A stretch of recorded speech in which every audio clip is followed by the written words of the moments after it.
할렐루야. 성도 여러분 환영합니다. 외양간에서 나온 송아지 같은 우리에게 주님을 경외하면 해처럼 치료하는 의의 광선을 바라시는 예수 그리스도의 이름으로 축복합니다. 아멘.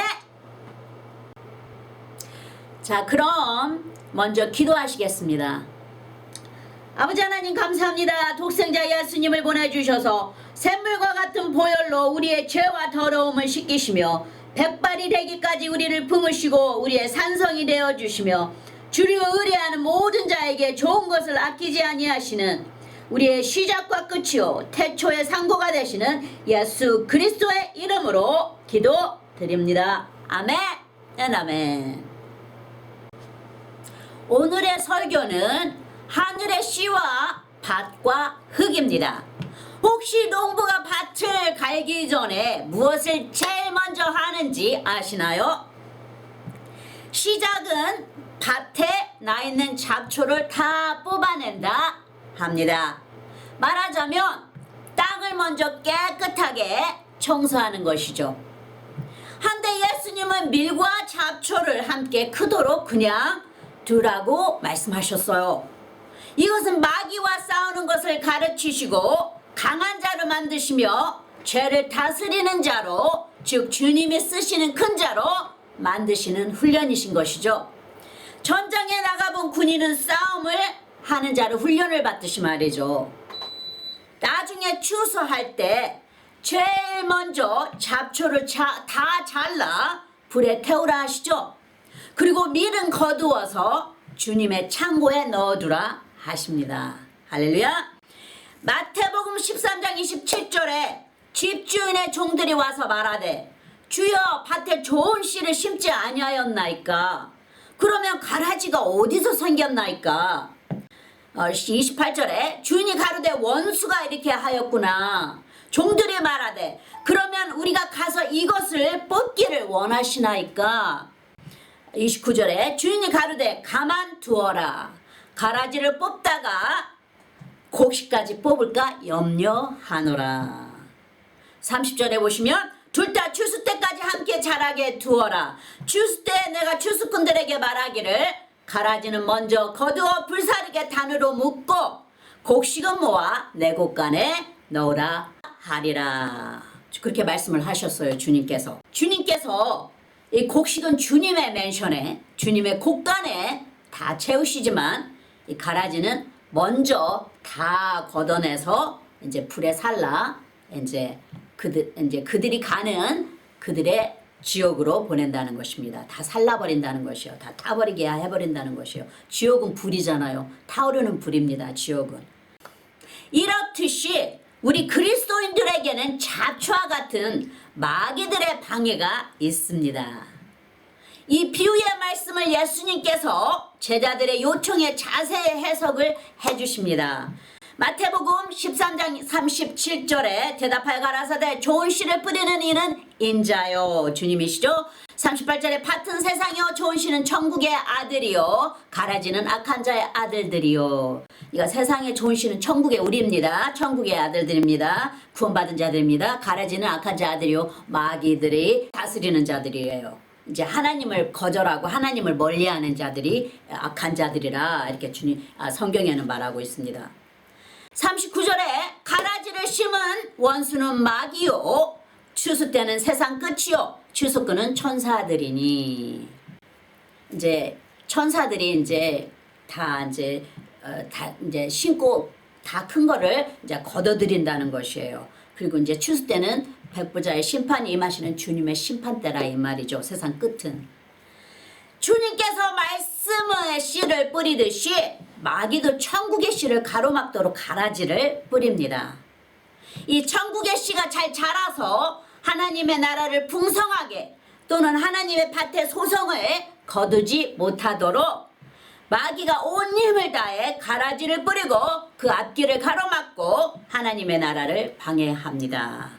왜냐하면 주님과 싸워야 되니까요. 주님의 백성들을 다 지옥으로 자기들과 함께 데리고 가야 되니까 끝까지 주님의 일을 방해하면서 한 영혼이라도 더 지옥으로 데려가려고 끝까지 방해를 합니다. 주님의 나라 일을. 자기네들이 이미 결정이 돼 있어요. 지옥으로 간다는 것을. 그러니 하나님의 그 사랑하고 하나님께 사랑하고 참으로 목숨까지 바쳐 그 구원한 그 백성들을 하나라도 데려가는데 하나님 아버지는 얼마나 그게 더 억울하시겠어요. 그러니 우리가 깨어서 주님과 한마음 한뜻이 되어야만 합니다. 할렐루야. 마귀가 온 힘을 다해 가라지를 뿌리고 그 앞길을 가로막고 하나님의 나라를 방해합니다. 우리는 천국의 씨를 받은 자로서 가라지들을 물리치는 자들이 되어야 마지막 때 주님의 오른편에 서서 주님과 함께 심판을 받는 자들이 아니고 세상을 심판하는 자들이 되게 하시는 것이죠. 그렇게 우리를 부르셨으니까요. 그 다음 농부가 하는 것은 땅에 뭉쳐진 흙을 잘게 바수고 갈굽니다. 흙을 잘 다듬은 다음 비료와 흙을 잘 섞고 그 다음에 땅의 영양물 섭취가 되도록 밭에 기름진 비료와 함께 물을 적당하게 잘 부어 물이 깊게 땅에 잘 스며들도록 준비합니다. 왜냐하면 씨가 내리면 씨가 잘 물을 받아서 커야 되니까요. 성경 말씀처럼 성령의 생수가 우리의 깊은 곳에서부터 흘러 넘쳐 흐르듯이 농부 역시 물을 땅에 넉넉하도록 씨가 자랄 수 있도록 준비합니다. 그리고 이렇게 준비된 밭은 씨앗이 머리를 쳐들고 빛 밖으로 나오게 하는데 아주 중요한 역할을 합니다. 성령님께서 우리 믿는 자들을 통해 성령의 9 열매를 맺듯이 농부도 역시 준비된 밭에 씨를 뿌려 열매를 맺어 추수합니다. 주님의 농부 되신 역할은 말씀을 고루고루 뿌리도록 말씀을 맡은 자를 다듬고 갈구십니다. 할렐루야.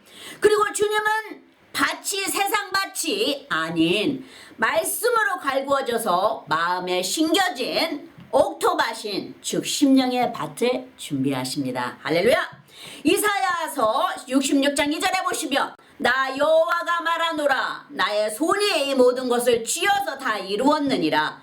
무릇 마음이 가난하고 심령에 통해하며 나의 말을 인하여 떠는 자, 그 사람은 내가 권고하려니와. 주님께서 주님의 말씀에 떠는 자라는 걸 두려워하는 자, 주님을 두려워하는 자, 주님의 말씀을 두려워하는 자를 주님께서 권고하신다는 거예요. 이렇게 세우신다는 것입니다.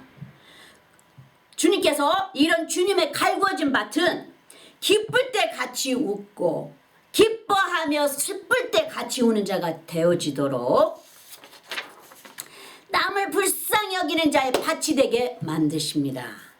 로마서 12장 15절에 즐거워하는 자들로 함께 즐거워하고 우는 자들로 함께 울라. 왜냐하면 주님께서 말씀하셨잖아요. 예수님께서 이스라엘 백성들에게 너희들은 즐거워하는데도 같이 마음을 통하지 아니하고 슬퍼할 때도 너희들이 같이 슬퍼해 주지 않는다는 것을 주님께서 표현하셨어요. 그러니까 그런 자들이 되지 말라는 거예요. 이 마음이 돌같이 굳은 자들이 되지 말고 주님같이 불쌍히 여길 수 있는 그런 마음밭이 되어서 남들이 즐거워할 때 같이 기뻐하며 즐거워하고 남들이 슬퍼할 때 불쌍히 여기며 같이 슬퍼할 수 있는 자들이 되라는 것입니다. 이 마음이 움직이는 자가 되라는 것이에요. 예수님처럼. 예수님도 과부의 아들이 죽어서 상여가 나가는데 과부가 울고 함께 울고 나가니까 주님께서 여자야 울지 말라 그러면서 그 아들을 살려주지 않습니까? 주님의 모든 것이 다 주님이 우리를 불쌍히 여기시는 그 마음이 주님께서 이 모든 것을 다 이런 기적을 일으키신 것이에요. 할렐루야. 창세기에 보시면 제일 먼저 야훼 하나님께서 정원을 가지고 계시고 그리고 정원을 거니시는 것을 즐겨하신 것을 보여줍니다. 그리고 아담이 그 땅을 갈구고 가꾸다 하고 말합니다. 창세기 2장 15절에 여호와 하나님이 그 사람을 이끌어 에덴 동산에 두사 그것을 다스리며 지키게 하시고 다스리며 지키게 하신다는 것은 이제 그것을 다 갈구고 거둔다는 것이에요. 거두고 키운다는 것을 말씀하고 계시는 것이죠. 창세기 3장 8절에 보시면 그들이 날이 서늘할 때 동산에 거니시는 여호와 하나님의 음성을 듣고 아담과 그 아내가 여호와 하나님의 낯을 피하여 동산나무사이에 숨은지라. 여기 주님께서 서원을 할 때 동산에 거니시는 주님의 아주 평화로운 모습을 보이셔요.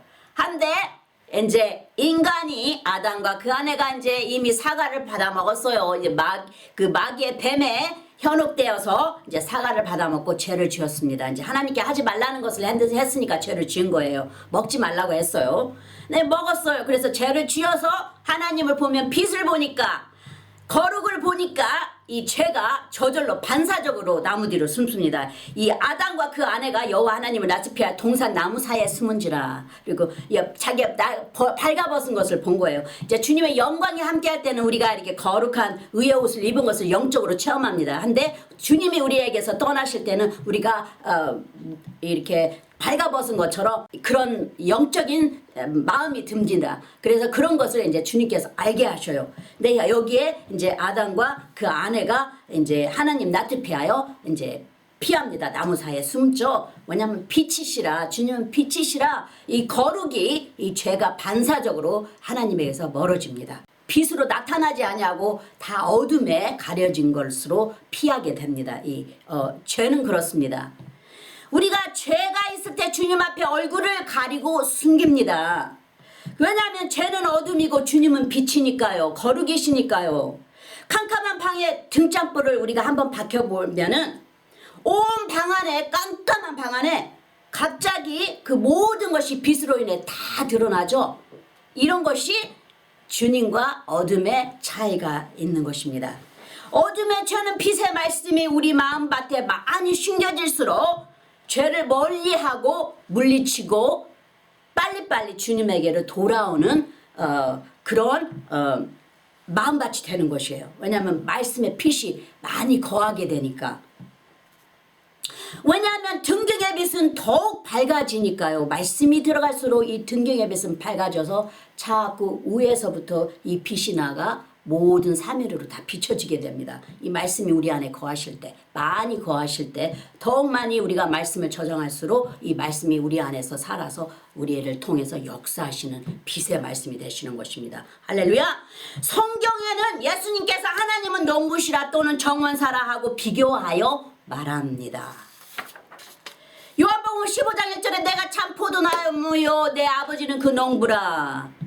2절에 무릇 내게서 과실을 맺지 아니하는 가지는 아버지께서 이를 죄버리고 무릇 과실을 맺는 가지는 그 과실을 맺게 하려 하여 이를 깨끗게 하시느니라. 이제 하나님 아버지께서 이제 우리를 이렇게 농부가 되셔가지고 예수님은 이제 그 포도나무를 우리의 가지를 붙들고 계시는 나무죠.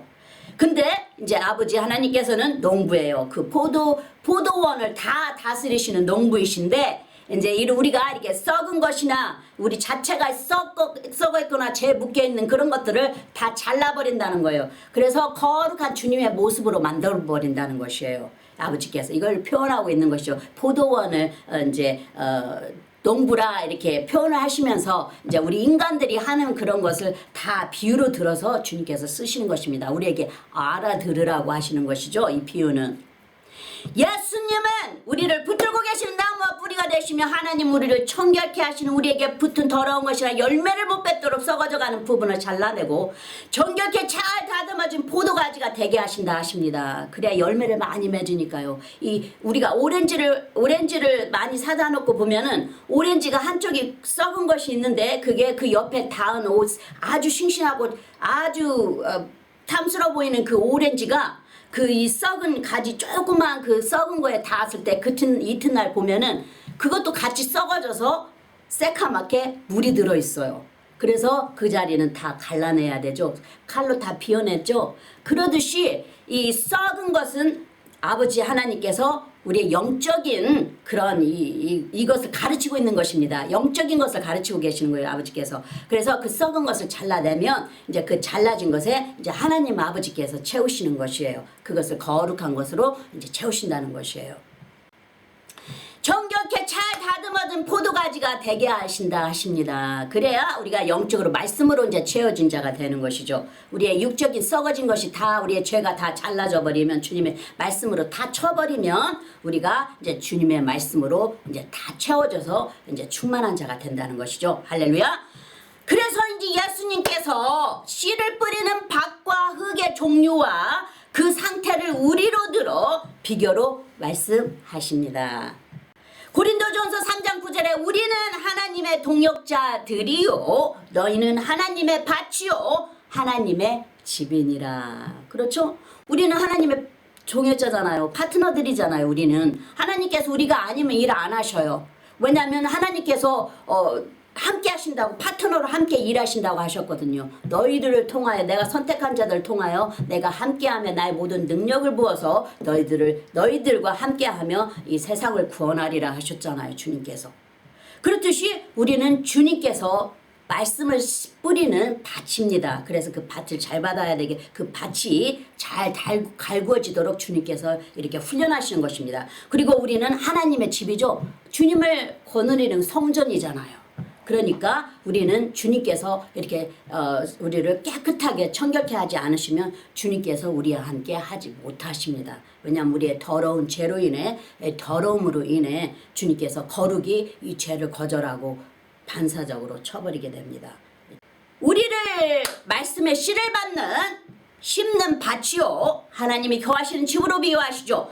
거룩한 하나님이 거하시는 집이 되어야 하니까 이렇게 정성 들이시며 찬미의 도구로 합당한 밭이 되게 하십니다. 자, 그럼 오늘의 설교는 성경 말씀 마태복음 13장 3절에서 8절까지 밭의 비유를 보겠습니다. 마태복음 13장 3절에 예수께서 비유로 여러 가지를 저에게 말씀하여 가라사대 씨를 뿌리는 자가 씨를 뿌리러 나가서 씨를 뿌리는 자는 말씀을 뿌리는 자입니다. 시내로 동네로 마을로 나라로 다니며 주님의 말씀을 전달하는 자입니다. 영적으로는 천국의 천사들이 함께하며 말씀을 뿌리고 전달하는 것을 도와줍니다. 천사가 하는 사역입니다.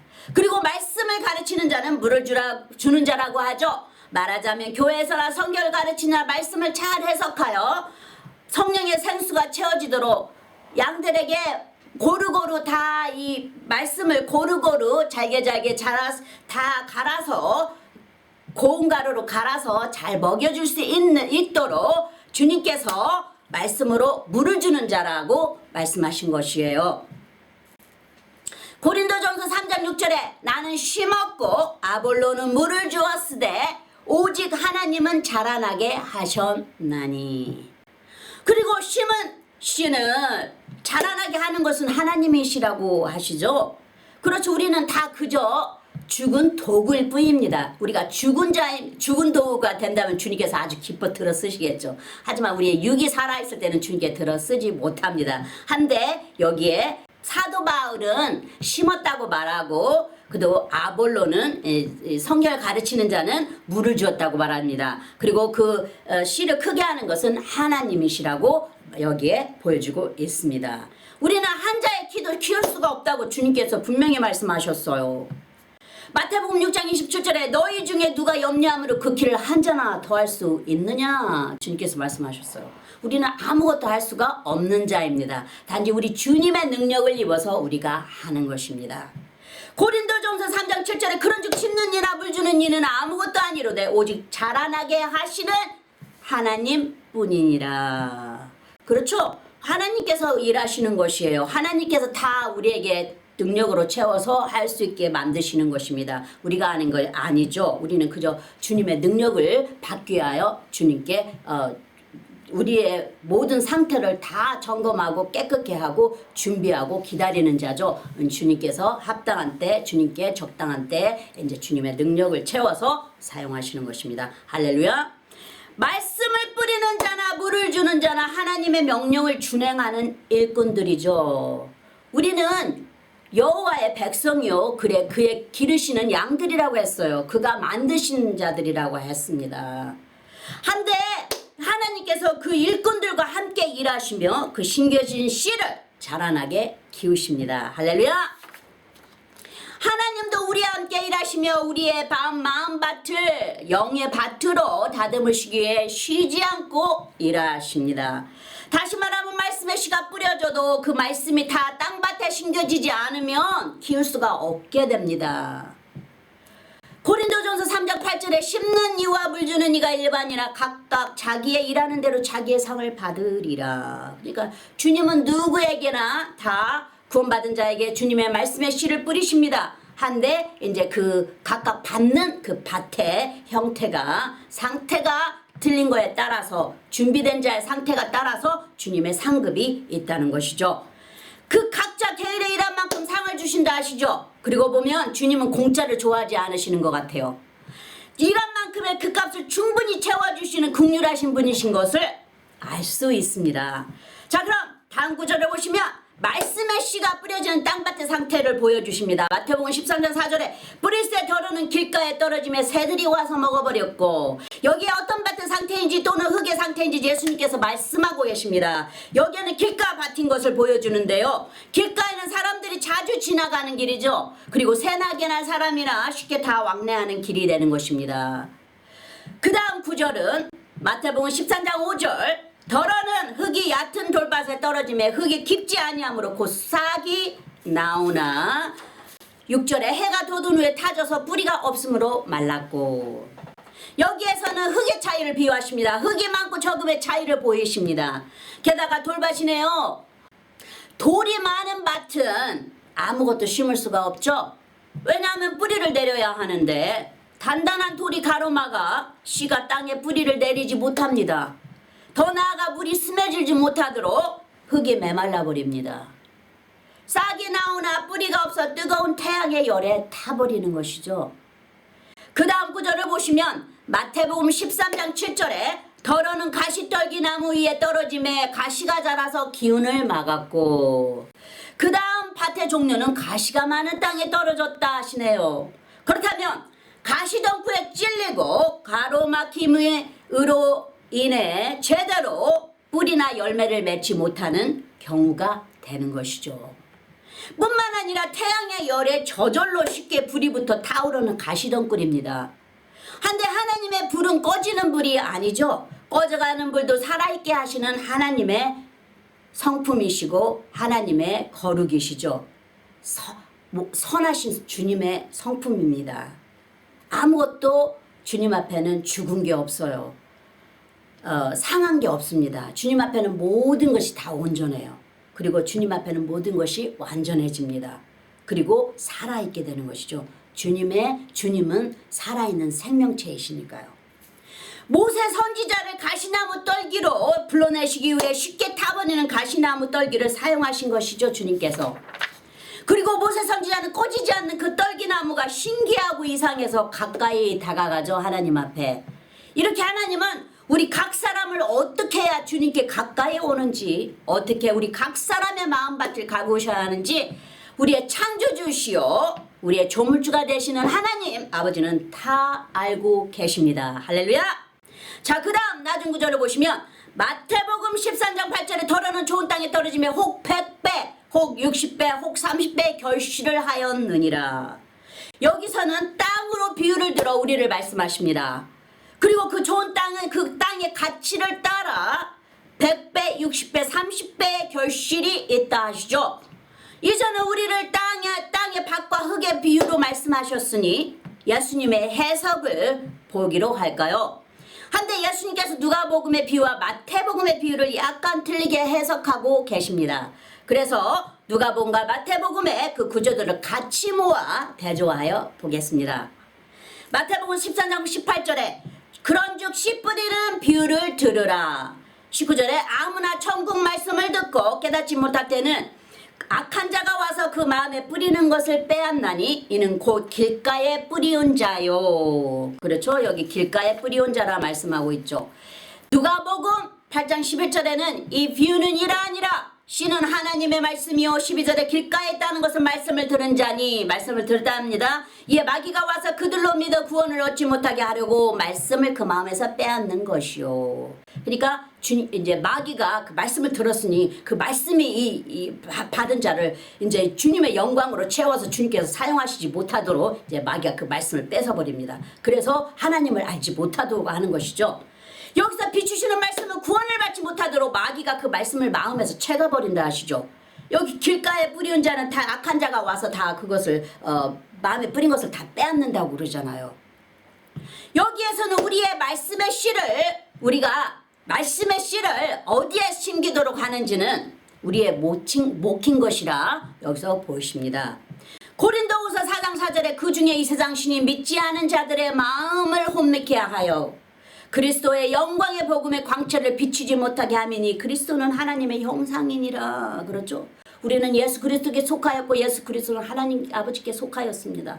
한데 이 세상 신이 믿지 않은 자들 말씀이 없으니까 믿음이 없습니다. 그리고 말씀은 들음으로 생기죠. 그리고 그 말씀은 예수 그리스도로 말미암아 오는 것입니다. 그래서 이 세상 신이 그 말씀의 믿음을 간직하지 못하도록 미리 말씀밭에 심겨지기 전에 다 빼앗아 가버리는 것입니다. 그러니까 우리가 지켜야 되는 것이죠.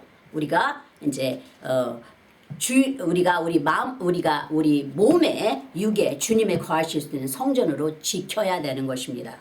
우리가 말씀을 받을 때 이 세상 신 즉 마귀도 말씀을 받는 마친지 아닌지 보고 준비하고 있다가 그렇죠. 은닉하게 들어옵니다. 마귀는 그냥 막 뭐 나팔을 불며 그냥 들어온다면 우리가 다 알죠. 하지만 마귀는 아주 간사하게 말씀을 받지 못하도록 우리를 자꾸 생각을 집어넣고 우리의 모든 이제 우리가 마음을 자꾸 세상에 빼앗기게 하는 것이죠. 그 마음밭이 말씀으로 준비가 되지 못하도록 방해가 있다는 것을 알리시고 있어요. 주님께서. 그래서 깨어있으라고 지금 주님께서 계속해서 말씀하시는 것입니다. 말씀을 채가르고 그 믿음의 씨를 심지 못하도록 마음을 갈구지 못하도록 미혹하고 혼미케 한다 하죠. 그래서 평생 베이비 신앙으로 살아가는 신자도 적지 않게 많죠. 하나님께서 내 백성이 무지하여 망하는도다 하셨어요. 호세아 4장 6절에 내 백성이 지식이 없으므로 망하는도다. 내가 지식을 버렸으니 나도 너를 버려 내 제사장이 되지 못하게 할 것이요 내가 내 하나님의 율법을 잊었으니 나도 내 자녀들을 잊어버리리라. 자녀로 구원하셨어도 주님의 율법을 따르지 않고 주님을 버렸으니 주님께서 내 자녀로 구원을 받았더라도 난 너희들을 버리리라. 그리고 어떤 제사장 말씀을 맡은 자라도 또 주님을 구원을 받은 자더라도 내가 지식을 버렸을 때는 내가 너를 단번에 버리리라는 것을 주님께서 말씀하고 계시는 것이에요. 이거는 기본적으로 이거는 완전히 주님의 말씀을 멀리하는 자에게 선포하시는 것이죠. 아주 믿는 자에게는 굉장히 무서운 말씀이신 것입니다. 예수 그리스도의 이름의 권세로 승리하는 자가 되도록 부르셨지만 사용하지 않으면 무딘 나처럼 아무것도 뵐 수가 없습니다. 자, 그 다음을 보시면 마태복음 13장 20절에 돌밭에 뿌리였다는 것은 말씀을 듣고 즉시 기쁨으로 받되 그 속에 21절에 그 속에 뿌리가 없어 잠시 견디다가 말씀을 인하여 환난이나 핍박이 일어나는 때는 곧 넘어지는 자요. 그렇죠?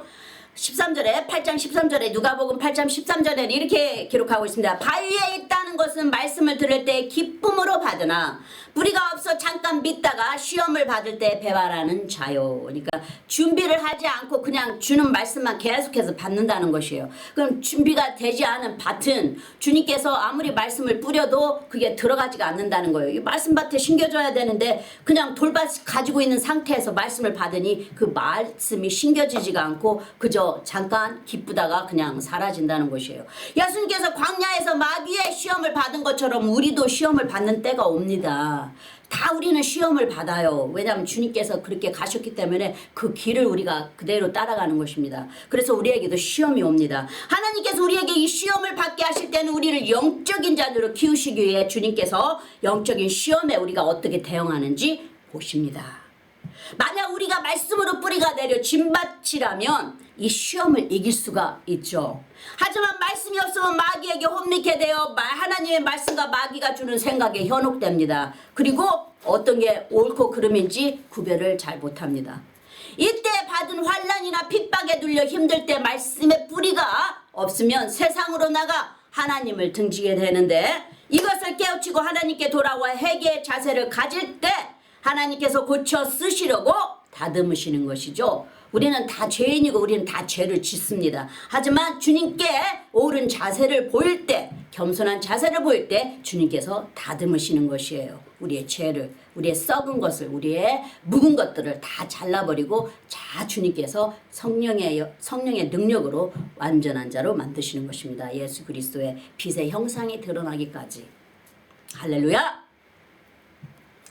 회개하는 자세가 되지 않으면 그저 하나님도 섬기고 말씀과 어긋나는 마귀의 행위도 하면서 다른 자들에게 덕이 되기보다는 차라리 해를 끼치는 차지도 뜨겁지도 않은 신자가 될 수가 있습니다. 이스라엘 백성들도 하나님의 영광의 임재 안에 거하면서 말씀을 멀리하고 우상을 먼저 돌아보며 하나님을 배반하죠. 그래서 그 40년의 광야 생활에서 다 죽었습니다. 우리는 기왕에 주님께 구원을 받았다며 끝까지 승리하여 주님의 복의 그릇이 되기를 기도합니다. 그 다음 구절을 보시면 마태복음 13장 22절에 다시 가시떨기에 뿌리웠다는 것은 말씀을 들으나 세상의 염려와 죄리 유혹에 말씀이 막혀 결실치 못하는 자요. 누가복음 8장 14절에 가시떨기에 떨어졌다는 것은 말씀을 들은 자니 지내는 중 인생의 염려와 죄리와 일락의 기운이 막혀 온전히 결실치 못하는 자요. 여기에서 보여주는 것은 하나님보다는 세상으로 꽉 차 있다는 것을 알 수 있습니다.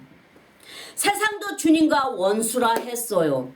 그리고 세상의 모든 염려와 죄리는 다 주께 맡기라 주님께서 말씀하셨습니다. 베드로전서 5장 7절에 여러분의 염려를 다 하나님께 맡기십시오. 하나님의 여러분을 보살피고 계십니다. 하나님께 다 맡기라고 그랬어요. 너희들은 내일도 걱정하지 말라 그랬어요. 오늘 가지고도 너희들에게는 벅차니까 내일도 걱정하지 말고 다 나에게 맡기라고 주님께서 말씀하셨어요. 왜냐하면 내가 너희를 구원하고 너에게 영원한 생명을 줬는데 주님께서 너희들이 필요한 것은 이미 다 알고 계신다고 하셨어요. 그러니까 주님을 믿기만 하면 된다고 그랬어요. 주님을 믿고 따르면 되긴 된다고 주님께서 말씀하신 것입니다. 가시떨기를 다 거두어내야 말씀이 뿌리를 내리고 싹이 나듯이 하나님이 우리에게 힘있게 붙들라 주신 그 말씀보다 세상을 더 의지하면 하나님의 좋은 결실보다는 잠시 잠깐이면 사라지는 세상의 결실을 맺는 자가 됩니다. 자, 그럼 맨 나중 구절을 보겠습니다. 마태복음 13장 23절에 좋은 땅에 뿌렸다는 것은 말씀을 듣고 깨닫는 자니 결실하여 혹 100배 혹 60배 혹 30배가 되느니라 하시더라. 누가복음 8장 15절에는 좋은 땅에 있다는 것은 착하고 좋은 마음으로 말씀을 듣고 지키어 인내로 결실하는 자니라. 여기에 좋은 땅은 몇 가지가 함께 따르죠. 이 중심이, 자세의 중심이 따르네요. 여기에는 말씀을 들을 때 착하고 선한 마음으로 말씀을 받는 자, 그리고 말씀대로 오래 참고 지키고 순종한 자라고 하죠. 그래서 요한복음에는 이 씨의 비유를 밀로 표현하여 말합니다. 요한복음 12장 24절에 내가 진실로 진실로 너희에게 이르노니 한 알의 밀이 땅에 떨어져 죽지 않으면 한 알 그대로 있고 죽으면 많은 열매를 맺느니라. 그러시죠?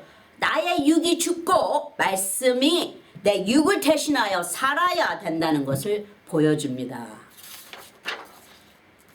주님에게는 우리의 자아가 또는 우리의 육이 가시덤불인 것이죠. 말씀과 우리의 자아가 서로 대적하는 적이 되는 것입니다. 말씀을 뿌리지 못하도록, 그래서 그 밀씨 하나가 죽으면 많은 열매를 맺고 우리의 자아가 왕이면 말씀이 그 마음밭에 깊이 심겨지고 뿌리를 내리지 못한다 하시죠. 왜냐하면 이 가시덩굴에 다 막혀버렸으니까요. 우리의 자아인 가시덩굴이 다 막아버렸어요. 말씀을. 모세 선지자도 하나님의 말씀에 순종하여 하늘을 향해 팔을 높이 올렸을 때 홍해가 갈라졌습니다. 한데 자기의 자아를 이 이스라엘 백성들이 자꾸 화를 돋구죠. 그러니까 이 자기 자아를 이기지 못하고 한순간 이기지 못하고 화를 내며 하나님보다 자기를 생각하며 자기 거를 높였어요. 내가 이렇게 하랴 하고 하나님보다 자기 자아를 의지하여 말을 했을 때 결국 모든 것이 다 무너져 버립니다. 이 모세 선지자의 40년 동안 그 이스라엘 백성들을 애굽에서 다 데리고 나와서 홍해를 가르고 그 싸움을 하면서 그 주님의 가나안 땅으로 인도를 하는데 그 모든 백성들이 다 그 가나안 땅 주님의 젖과 꿀이 흐르는 땅으로 한 번에 모든 것이 다 무너져 버렸어요. 하나님의 거룩을 드러내지 못했습니다. 이 모세 선지자나 아론 역시. 민수기 20장 8절에 지팡이를 가지고 내 형 아론과 함께 회중을 모으고 그들의 목전에서 너희는 반석에서 명하여 물을 내라 하라. 내가 그 반석으로 물을 내게 하여 회중과 그들의 짐승에가 마시울지니라 하고 주님께서 주님의 그 기적을 보이실 것을 준비하고 명령을 하셨어요. 한데 9절에 모세가 그 명단의 여호와의 앞에서 지팡이를 취하니라. 여기까지는 좋았습니다. 10절에 모세와 아론이 총회를 그 반석 앞에 모으고 모세가 그들에게 이르되 패역한 너희여 들으라. 우리가 너희를 위하여 이 반석에서 물을 내려 하고 반석을 치죠. 하나님께서 하신다고 하셨는데 우리가 물을 내려야 하고 육이 먼저 나옵니다. 이 자아가 먼저 나왔을 때 이 완전한 하나님의 축복에서 그 가나안 땅에 가는 그 축복을 보지도 못하고 죽어버립니다. 11절에 그 손을 들어 그 지팡이로 반석을 2번 치매 물이 많이 솟아나오므로 회중과 그들의 짐승이 마시니라. 12절에 여호와께서 모세 아론에게 이르시되 너희가 나를 믿지 아니하고 이스라엘 자손의 목전에 나의 거룩함을 나타내지 아니한 고로 너희는 이 총회를 내가 그들에게 준 땅으로 인도하여 드리지 못하리라 하시니라. 그렇죠. 이 모든 꿈이 다 한순간에 주님의 거룩을 드러내지 못함으로 인해 다 무너져 버립니다. 그래서 결국 그 문턱에서 가나안 땅 문턱에서 결국은 다 죽습니다. 아론도 죽고 모세도 죽고 결국은 그 땅에 언약의 땅, 약속의 땅, 그 주님의 땅에 들어가지를 못합니다. 죄로 인해서. 끝으로 마무리합니다. 여러 종류의 흙밭이 있는데 그 중에 옥토밭도 있고 길가나 또는 돌밭이나 또는 가시나무 밭이 있습니다. 하나는 우리의 마음밭이요 다른 종류의 밭들은 세상밭입니다. 말씀하시기를 씨 뿌려서 심겨진 말씀에 씨는 마귀가 심은 가라지들을 이겨내고 그 말씀을 마음에 착하게 잘 다듬어 놓은 좋은 밭과 흙이 되어 무리를 내려진 각 사람의 밭인 것이죠. 열매를 맺되 처음에는 싹이요 그 다음에는 이삭이요 그 다음에는 이삭에 충실한 곡식이라 했습니다. 이 단계를 거쳐 심는 때와 거두는 잘 익은 때를 골라 주님이 낯을 재고 추수합니다. 주님은 이런 옥토밭에 잘 다듬어진 풍성한 흙에 주님의 말씀의 씨가 깊이 뿌리를 내리고 싹과 이삭과 곡식을 내는 충실한 축수꾼들이 많이 필요합니다. 주님이 추수할 것은 많되 추수할 자가 없다고 하나님 아버지께 추수꾼들을 보내달라고 기도하라고 했던 것을 기억하세요. 마태복음 9장 37절에 이에 제사들에게 이르시되 추수할 것은 많되 일꾼은 적으니 38절에 그러므로 추수하는 주인에게 청하여 추수할 일꾼들을 보내주소서 하라 하시니라. 오늘 이 설교를 들으시는 모든 성도님들께서 다 이 옥토밭에 말씀이 뿌리를 내린 아주 귀하고 귀한 하나님의 추수꾼들이 다 되시기를 예수 그리스도의 이름으로 기도하고 축복합니다. 할렐루야 아멘. 기도하시겠습니다. 아버지 하나님 감사합니다. 오늘의 말씀을 통해 주님께는 말씀으로 잘 다듬어지고 갈구어진 마음의 옥토밭과 기름진 말씀과 같은 흙으로 준비된 자를 기다리시며 불러 모으시기 위해 오늘도 피가 땀방울이 되도록 일하시는 주님을 바라봅니다. 주사하시는 주님의 주수꾼의 일꾼들을 많이 불러 모아 성령의 금기름으로 흘러넘치게 하시고 주의 능력으로 입히셔서 우리는 그저 주님 앞에 주께서 명하신 대로 다 준행하였나이다 하고 대답할 수 있는 자들로 일으켜 세워 주시옵소서. 무궁한 사랑으로 우리를 사랑하시는 예수 그리스도의 이름으로 감사드립니다. 아멘. 아멘. 자, 그럼 사도신경으로 고백하시겠습니다.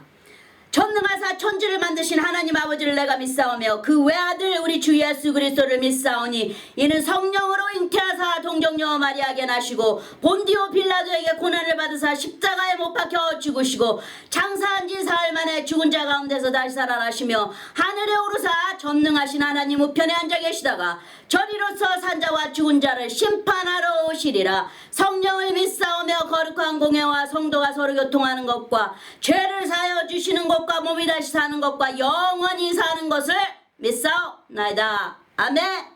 아멘. 자, 그럼 구원에 이르시는 신앙 고백에 초대합니다. 자, 마음을 여시고 믿음으로 주 예수 그리스도를 개인적인 구세주로 받아들이신다고 입으로 시인하십시오. 주 예수님, 나는 죄인임을 주님 앞에 고백합니다. 나의 모든 죄를 용서해 주십시오. 내 죄를 위하여 십자가에 못 박히시다 피를 흘리시고 돌아가신 후 3일 만에 살아나신 부활의 주님을 믿습니다. 나에게 영원한 영생을 주신 하나님의 아들이신 나의 구세주여, 내 마음에 들어와 영원히 주님과 함께 살게 하옵소서.